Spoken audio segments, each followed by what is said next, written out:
નમસ્કાર મિત્રો, જયરામ માધણી, જયવીર મહારાજ, જય માતાજી. તો મિત્રો, આજની રેસીપી બનાવ્યા પહેલાં આપણે માતાજીના દર્શન કરી લઈશું અને પછી રેસીપીની શરૂઆત કરીશું. નમસ્કાર મિત્રો, જયરામ માધણી, જયવીર મહારાજ, જય માતાજી. તો મિત્રો, જો આપણે ખીચડી ગરમ ખીચડી તૈયાર થઈ ગઈ છે. તો મિત્રો, જો તમે દેશી રીતે આપણી ગરમ ખીચડી અને સાથે ગોળ પણ અને આપણે ઘી સાથે ટેસ્ટ કરવાનો છે. તો મિત્રો, ગરમ આ દેશી ખીચડી અમે ગામડામાં કઈ રીતે બનાવી છે તો વિડીયો પૂરો જુઓ તો તમને ખબર પડશે ગામડાની દેશી ખીચડી કઈ રીતના બનાવવાની. ગોળ તમે જુઓ અને ઘી સાથે. તો મિત્રો, વિડીયો પૂરો જુઓ. તો આપણા વિડીયોમાં બન્યા રહો. નમસ્કાર મિત્રો, જયરામ માધણી, જયવીર મહારાજ, જય માતાજી. તો મિત્રો, આજે આપણે એક રેસીપી બનાવવા જઈ રહ્યા છીએ. તે રેસીપીનું નામ છે ખીચડી. તો મિત્રો, આપણે સાદી નોર્મલ રીતે ખીચડી ખીચડી અલગ પ્રકારે ઘણી રીતે બને છે અને અલગ રીતે બને છે અને અલગ વસ્તુઓની પણ બને છે. એટલે સમજો કે આપણે ચોખાની ખીચડી પણ બનાવે છે અને અમુક જે આપણે જે ઉપવાસ માટેની ખીચડી આવે ને એ પણ અલગ આવે. સાબુદાણાની ખીચડી પણ બને છે. અલગ ખીચડી લોકો બનાવે છે. પરંતુ આપણે ચોખાની ખીચડી બનાવે છે. પાકા ચોખા આવે તેની દેશી અને સાદી નોર્મલ રીતે ખીચડી બનાવે જે નાના બાળકો પણ ખાઈ શકે અને મોટી ઉંમરના લોકો પણ ખાઈ શકે. તો મિત્રો, આપણે એક વાટકામાં પાકા ચોખા લીધા છે અને એક વાટકીમાં દાળ તુવરની. તો મિત્રો, આટલું આપણે લઈ લીધું છે અને આમાં વધારે કંઈ એડ કરવાનું નથી. નોર્મલી અને સાદી રીતે ખીચડી બનાવી. તો મિત્રો, વિડીયોમાં બન્યા રહો. અમે ગામડામાં દેશી રીતે ખીચડી કઈ રીતના બનાવીએ છીએ તો વિડીયોમાં બન્યા રહો. મિત્રો, જો આપણે પાકા ચોખા લીધા છે, જો તમે, અને તુવેરની દાળ. તો મિત્રો, આજે આપણે બોરના પાણીની ખીચડી બનાવવાની છે. તો મિત્રો, બોરના પાણીની ખીચડી બનાવવા સ્વાદિષ્ટ ખીચડી બને છે અને ખીચડી પણ આપણે જલ્દી તૈયાર થઈ જાય છે. તો આપણે કમ્પ્લીટલી વધણની તૈયારી કરવાની છે. આ પહેલાં ચોખા કમ્પ્લીટલી આપણે ધોઈ નાખીશું, દાળને બંને. તો મિત્રો, જો આપણે એક તપેલું લીધું છે અને તપેલામાં આપણે 3 લોટા પાણી એડ કર્યું છે. જો તમે, તો આપણે ખીચડીનું વધણ મૂકવાનું છે. તો આપણે તૈયારી કરીએ વધણની. તો આપણે પહેલાં ગેસ ચાલુ કરી દઈએ અને તપેલું એના પર મૂકી દીધું. અને નોર્મલી રીતે જે સાદી ખીચડી બનાવી છે ગામડાની દેશી રીતે, જે બાળકો પણ ખાઈ શકે. તો વિડીયોમાં બન્યા રહો મિત્રો. તો મિત્રો, આપણા પાકા ચોખા લઈ લેશું. જુઓ તમે, તો પાકા ચોખા લીધા છે ખીચડીના સ્પેશિયલી. અને ત્યારબાદ તુવરની દાળ. જો આપણે તુવેરની દાળ લઈ લીધી છે. આપણે કમ્પ્લીટલી પાણીમાં ધોઈ નાખીશું.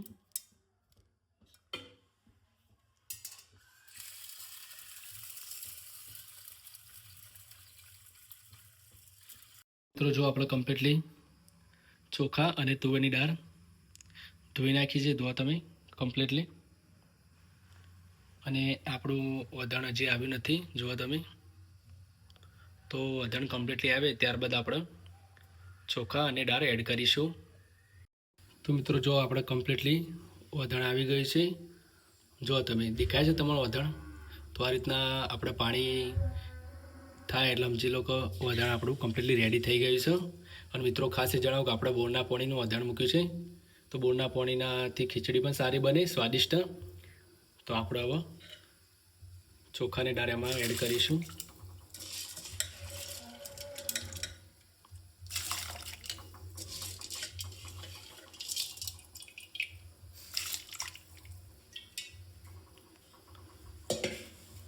તો આપણે કમ્પ્લીટલી જો તમે ચોખા અંદર એડ કરી નાખ્યા. હવે આપણે સ્વાદ અનુસાર અંદર મીઠું એડ કરીશું.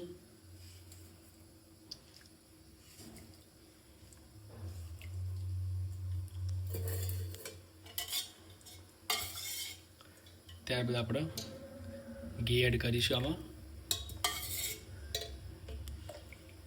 મિત્રો, ગામડાની દેશી રીતે ખીચડી આપણે બનાવીએ છીએ. તો આપણે 3 ચમચી ઘી એડ કરી નાખ્યું. ત્યારબાદ આપણે આમાં ખીચડી કમ્પ્લીટલી તૈયાર થવા દઈશું ગેસના ધીમા તાપમાને.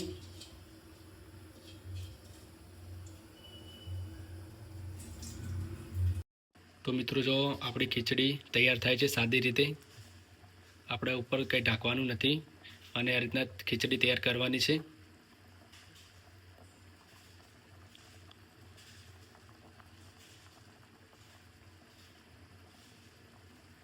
તો જો કે આપણો ખીચડી તૈયાર થાય છે. ગુળના વધળની ખીચડી.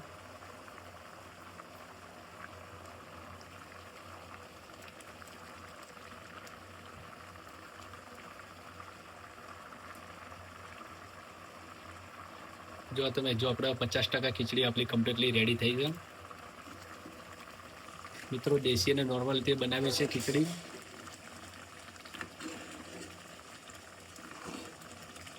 તો આપણી 50 થી 60% ખીચડી કમ્પ્લીટલી રેડી થઈ ગઈ છે.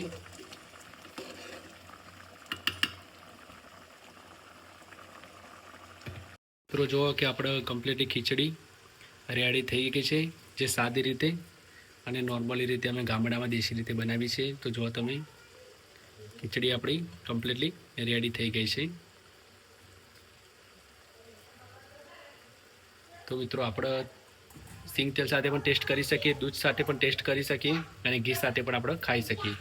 તો આપણે ઘી સાથે તો આપણે ગેસ બંધ કરી દઈએ. ખીચડી આપણી રેડી થઈ ગઈ છે કમ્પ્લીટલી. તો આપણે નીચે ઉતારી દઈએ.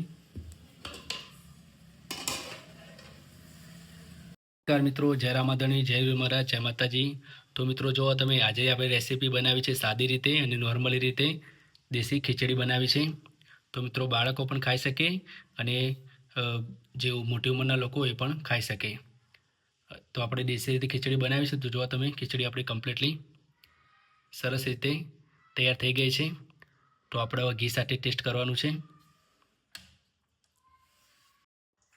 નમસ્કાર મિત્રો, જય રામાધણી, જય વીર મહારાજ, જય માતાજી. તો મિત્રો આજે આપણે દેશી ખીચડી બનાવી છે ગામડાની દેશી રીતે. તમે જોયું એ પ્રમાણે કે એકદમ નોર્મલ રીતે ખીચડી બનાવી છે. જો તમે ગરમ ખીચડી, તો મિત્રો આપણે ઘી સાથે ટેસ્ટ કરવાનું છે ખીચડી. તો મિત્રો તમે દૂધ સાથે પણ ખીચડી ખાઈ શકો, સિંગતેલ સાથે પણ ખીચડી ખાઈ શકો, પરંતુ આપણે આજે ઘી સાથે, ઘરનું ઘી છે તો ઘરનું ઘી આપણે ટેસ્ટ કરીએ. અને સાથે જો તમે ગોળ પણ આપણે લીધું છે. તો આપણે ખીચડી લઈ લીધી છે. હવે આપણે એમાં ઘી એડ કરીએ.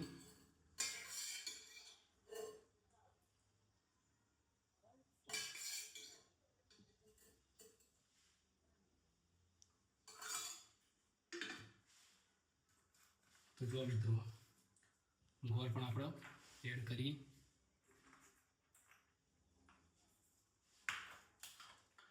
જો મિત્રો આપણી ખીચડી કમ્પ્લીટલી રેડી થઈ ગઈ છે. તો આપણે ટેસ્ટ કરવાનું છે.